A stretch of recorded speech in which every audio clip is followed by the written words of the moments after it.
안녕하세요. 2025년 9월 12일 금요일입니다. 오늘 당신이 공유해 주신 25년 37주차 국내 증시 폭발적 랠리 분석 보고서. 이걸 보면서 정말 뜨거웠던 한 주를 좀 깊이 있게 들여다볼까 하는데요. 코스피가 3,400선 문턱까지 치솟고 외국인하고 기관 매수세가 역대급이었다고요. 그래서 이 자료를 통해서 이번 주에 이런 기록적인 상징이 과연 시장 체력이 정말 강해진 건지 아니면 그냥 단기적인 과열인지 그 단서를 좀 같이 찾아보겠습니다. 무엇이 이런 랠리를 만들었고 또 다음 움직임은 어떨지 지금부터 좀 자세히 파헤쳐보죠. 네, 그야말로 폭발적이라는 말이 딱 어울리는 그런 한 주였습니다. 이 분석 자료에서 사실 가장 먼저 주목하는 건요. 시장을 좀 누를 수도 있었던 그런 잠재적인 위험 요인들 있잖아요. 이게 오히려 긍정적으로 작용했다는 점이에요. 예를 들면 내마녀의 날이라고도 하는 선물 옵션 동시 만기일 있었죠. 보통은 이때 파생상품 포지션 정리 때문에 변동성이 커지거든요. 근데 이번 주는 오히려 이걸 기점으로 불확실성이 해소되는 그런 모습을 보였고요. 여기에 또 미국 소비자 물가 지수 CPI 발표라는 큰 산도 있었고요. 아, CPI요? 그거 물가 상승 압력 보여주는 중요한 지표잖아요. 이게 시장에 미치는 영향이 꽤 크죠? 네, 바로 그겁니다.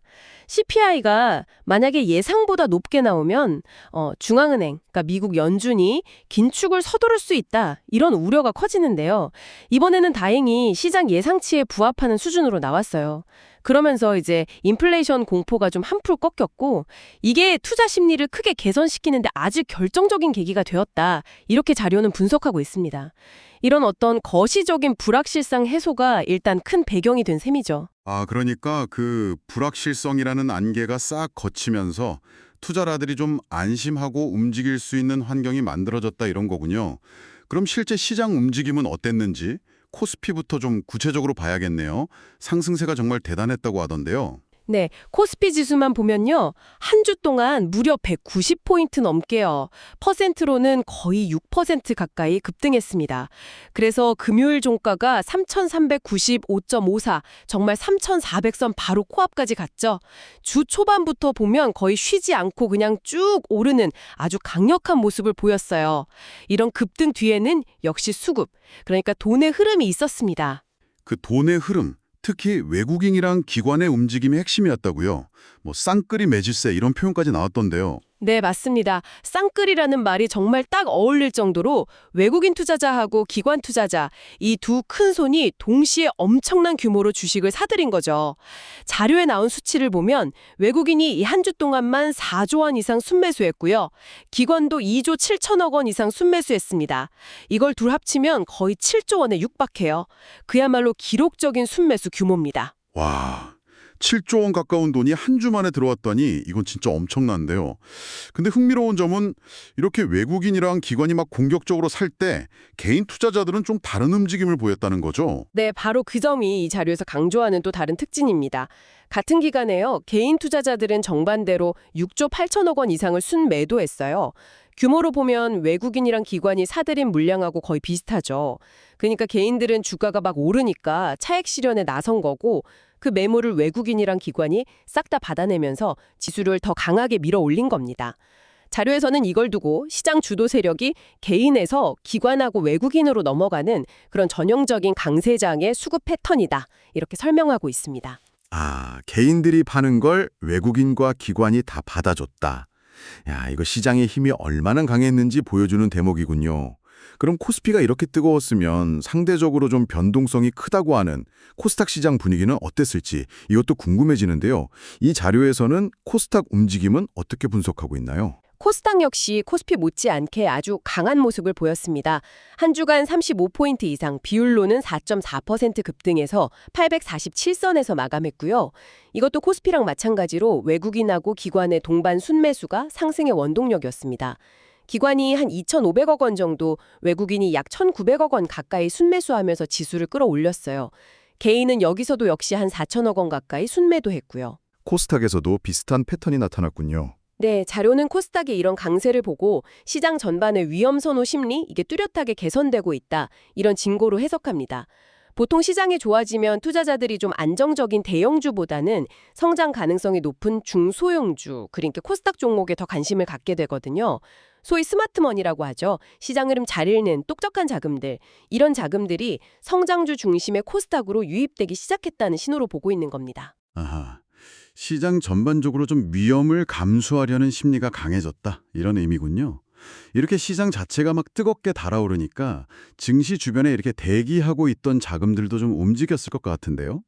이 분석 보고서에 고객 예탁금 변화 이것도 있었죠. 이건 어떤 변화를 보였나요? 네, 아주 극적인 변화가 있었습니다. 몇 주 동안은 오히려 좀 줄어드는 모습을 보였던 고객 예탁금이요. 그러니까 투자자들이 주식 사려고 증권사에 맡겨놓은 돈이요. 이게 이번 주에만 무려 5조 5천억 원 이상 폭증했습니다. 그래서 총 예탁금 규모가 다시 71조 원을 넘어섰다고 합니다. 특히 주 후반, 목요일하고 금요일에 증가세가 아주 가팔랐다는 점이 주목할 만합니다. 와, 한 주 만에 예탁금이 5조 5천억이나 늘었다고요? 와, 이건 진짜 시장 분위기가 순식간에 바뀌었다는 증거 같은데요? 그렇죠. 자료는 이 현상을 두고 이렇게 강력한 랠리가 펼쳐지니까 혹시 나만 이 상승장에서 소외되는 거 아닌가 하는 그런 불안감 있잖아요. 이른바 FOMO, 포모 심리라고 하죠. 이게 작용하면서 관망하던 개인 투자자들이 다시 시장으로 뛰어들기 시작했다는 걸 보여준다. 이렇게 분석합니다.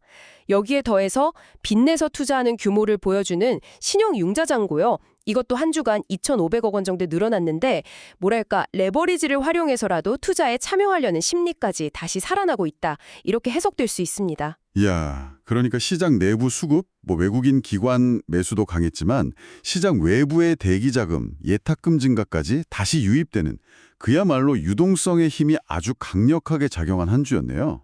그럼 이번 주에 가장 중요한 특징들, 이거 다시 한번 좀 명확하게 정리해 볼까요? 이 자료에서 핵심적으로 짚는 포인트들이 있었죠. 네, 이 분석은 세 가지를 결정적인 요인으로 꼽고 있습니다. 첫째는 앞서 계속 말씀드렸지만 외국인하고 기관의 기록적인 쌍끌이 순매수입니다. 코스피에서만 합쳐서 7조 원 가까운 순매수. 이건 정말 이례적인 규모였고 이게 지수 상승의 가장 직접적인 동력이었죠.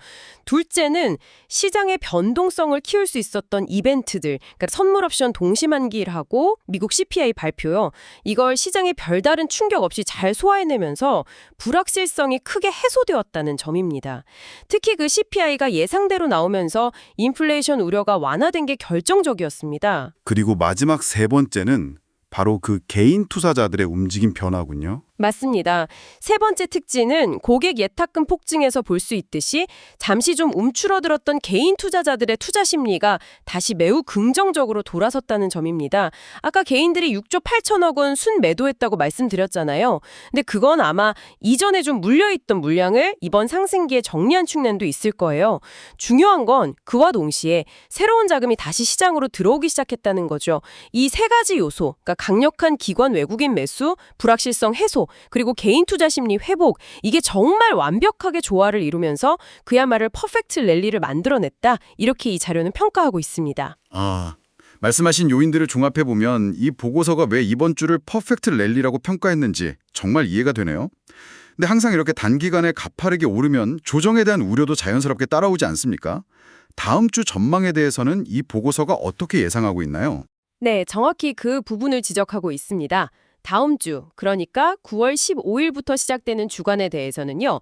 단기 급등에 따른 피로감하고 과열 우려 때문에 숨고르기 장세가 나타날 가능성이 높다. 이렇게 전망합니다. 한 주 만에 지수가 거의 6%나 올랐으니까 기술적으로라도 속도 조절이 필요한 시점이라는 거죠. 특히 다음 주에 가장 큰 변수는 바로 미국 연방공개시장위원회 FOMC 정례회의입니다. FOMC요? 미국 기준금리 결정하는 회의죠. 여기서 어떤 이야기가 나올지가 정말 중요하겠군요. 그렇습니다. FOMC는 연준이 통화 정책 방향을 결정하는 가장 중요한 회의니까요.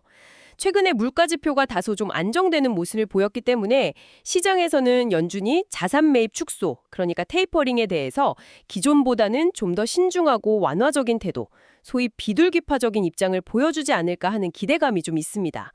하지만 만약에요, 시장 기대와 달리 연준이 예상보다 강하게 긴축 의지를 내비치거나 이걸 매파적 발언이라고 하죠.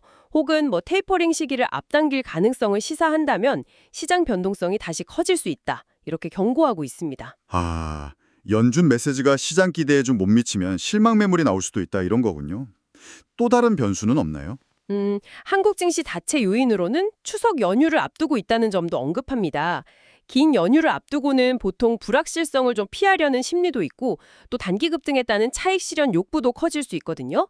따라서 FOMC 결과하고 연휴 전 매물 출의 가능성, 이 두 가지가 다음 주 시장의 주요 변수가 될 것으로 보고 있습니다. FOMC 결과에 대한 경계감, 그리고 연휴 앞둔 차익 실현 욕구, 확실히 다음 주는 이번 주하고는 분위기가 좀 다를 수도 있겠네요.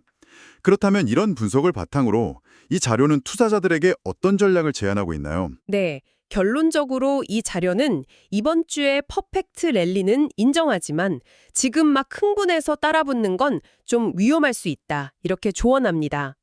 즉, 단기 과열에 대한 경계심을 가져야 한다는 거죠. 따라서 시장 분위기에 휩쓸려서 주식을 그냥 막 따라 사는 추격 매수보다는요, 만약 다음 주에 예상대로 시장의 조정을 좀 받는다면 주가가 잠시 하락하는 눌림목을 이용해서 분할 매수하는 전략, 이게 더 유효하다고 제언합니다. 그러니까 급하게 사기보다는 조정을 좀 기다렸다가 나눠서 사는 기회를 노려보라는 거군요. 혹시 어떤 분야를 좀 주목하라고 하나요? 네, 특히 이번 랠리를 아직 강력하게 이끌었던 주체, 그러니까 외국인하고 기관의 수급이 꾸준히 유입되는 업종하고 종목들 있잖아요. 여기에 계속해서 관심을 가질 필요가 있다, 이렇게 강조합니다. 그들의 자금이 어디로 향하는지 이게 앞으로 시장 방향을 가늠하는 중요한 단서가 될 수 있다는 거죠.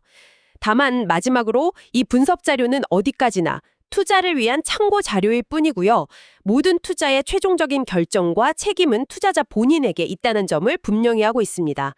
시장 변동성이 큰 만큼 추가적인 정보 확인하고 신중한 판단, 그리고 필요하다면 전문가와의 상담도 중요하다는 점 잊지 말라고 당부하고 있습니다. 네, 오늘 분석 내용 한번 정리해 보겠습니다. 2025년 37주차 국내 증시는요, 주요 불확실성 요인들이 해소되고 외국인과 기관의 그야말로 역대급 쌍끌이 매수세가 시장을 강력하게 밀어 올렸습니다. 여기에 잠시 주춤했던 개인 투자자들의 자금까지 다시 유입되면서 그야말로 퍼펙트 랠리를 기록한 한 주였습니다. 하지만 단기 급등에 따른 과열 부담하고 또 다음 주 FOMC 회의라는 큰 변수를 앞두고 있어서 다음 주는 다소 숨고르기 양상이 나타날 수 있다. 이게 이 분석의 핵심이네요. 자, 그렇다면 이 모든 정보가 당신에게는 어떤 의미로 다가올까요? 이번 분석을 통해 어떤 점을 더 깊이 생각해 볼 수 있을까요? 한 가지 흥미로운 질문을 던져볼 수 있을 것 같습니다. 이 자료에서 아주 명확하게 드러난 것처럼 개인 투자자들은 7조 원에 가까운 기록적인 순매도를 통해서 차익 실현에 나섰단 말이죠. 그런데 바로 그 물량을 외국인하고 기관 투자자들은 더 기록적인 규모로 사들였어요. 이게 단순히 시장의 단기적인 등락에 대한 개인과 기관, 외국인 간의 시각 차이일까요? 아니면 어쩌면 한국 시장의 장기적인 펀더멘털, 그러니까 경제 기초 체력이나 기업 가치에 대해서 외국인과 기관 투자자들은 개인들보다 훨씬 더 강한 확신을 가지고 있다는 그런 신호로 해석해야 할까요? 왜 그들은 개인들이 팔 때 오히려 더 공격적으로 샀을까? 이 질문에 대한 답을 한번 고민해보는 것이 앞으로의 시장을 이해하는 데 중요한 실마리가 될 수 있지 않을까, 그렇게 생각합니다. 정말 의미심장한 질문이네요. 개인과 외국인 기관의 극명하게 엇갈린 행보 뒤에 숨겨진 의미, 단순히 단기 시황을 넘어선 무언가가 있을지 한번 깊이 고민해 볼 가치가 있겠습니다. 오늘 저희가 함께 파헤쳐보니 분석이 당신의 생각과 또 시장을 읽는 눈에 조금이나마 도움이 되었기를 바랍니다. 다음 분석에서 또 흥미로운 내용으로 찾아뵙겠습니다.